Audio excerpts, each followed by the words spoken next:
तो शब बारात को शब बारात इसीलिए कहा जाता है कि इस रात में अल्लाह जल्ल शानहू अपने बंदों की बहुत ज़्यादा मग़फ़िरत फरमाते हैं। और इस रात में आमाल का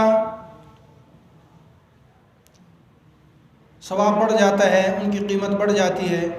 आमाल तो वही रहते हैं, वही नमाज़ पढ़नी है, वही कुरान पढ़ना है, वही तस्बीहात हैं और वही दुआएं हैं। लेकिन कुछ ख़ास रातों में और कुछ दिनों में अल्लाह जल्ल शानहू आमाल की कीमत बढ़ा देते हैं। जैसे रमज़ान में आदमी का नेक आमाल का सवाब 70 गुना बढ़ा दिया जाता है, ऐसे ही शब क़दर है, उसमें अल्लाह जल्ल शानहू सवाब को बढ़ा देते हैं, अरफे में बढ़ा देते हैं। ऐसे ही दोनों ईदैन की जो रात होती हैं उनमें अल्लाह जल्ल शानहू आमाल की कीमत बढ़ा देते हैं। ऐसे ही ये शब बारात है, ये अल्लाह की इबादत की रात है और इसमें आमाल का सवाब बढ़ जाता है। और अल्लाह तबारक व तआला की रहमत अपने बंदों की तरफ मुतवज्जह होती है। अल्लाह जल्ल शानहू बेशुमार अपने बंदों की मग़फ़िरत फरमाते हैं। अल्लाह के नबी सल्लल्लाहु अलैहि वसल्लम से इस मुबारक महीने में क्या अमाल साबित हैं, हमें क्या करना चाहिए, तो वो सुने। सिर्फ़ 3 अमाल नबी सल्लल्लाहु अलैहि वसल्लम से साबित हैं। एक तो अकेले कब्रिस्तान जाना, जैसे कि अम्मा आयशा सिद्दीक़ा रज़ियल्लाहु अन्हा फरमाती हैं कि एक मरतबा मेरी आँख खुली तो मैंने देखा कि अल्लाह के नबी सल्लल्लाहु अलैहि वसल्लम तशरीफ़ फरमा नहीं है, तो आपने उनको तलाश किया तो जन्नतुल बक़ी जो कब्रिस्तान है वहाँ पाया। तो अल्लाह के नबी सल्लल्लाहु अलैहि वसल्लम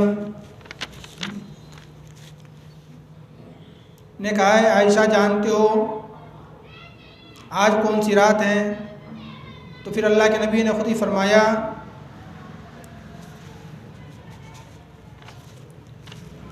कि ये शब बारात है।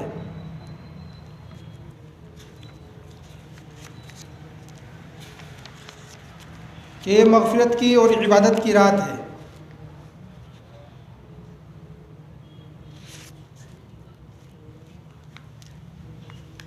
तो इस रात में अगर आदमी कब्रिस्तान जाना चाहे तो वो अकेला तन्हा जाए, जम घटा लगा कर ना जाए।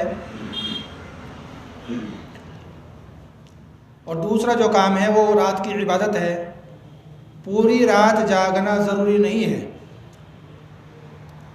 कि पूरी रात जागना है, इकट्ठे मिल के जागना है, इकट्ठे होके मजमा लगाकर भीड़ लगाकर इबादत करनी है, नवाफिल पढ़ने हैं। उसमें क्या होता है कि सिर्फ हल्ला गुल्ला होता है, इबादत तो नहीं होती।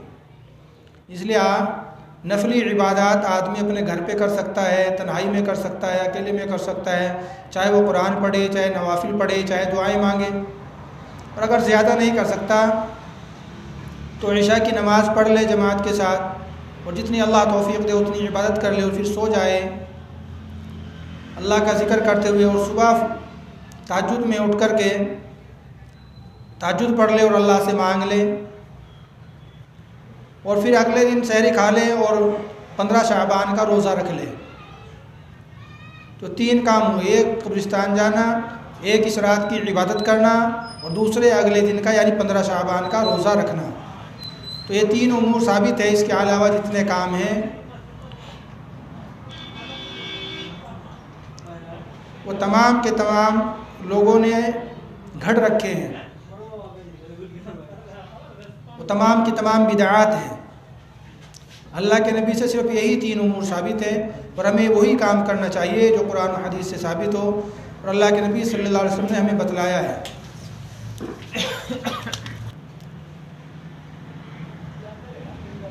तो इस रात में इबादत करनी है और अगले दिन का 15 शाबान का रोज़ा रखना है। तो यही उमूर साबित है।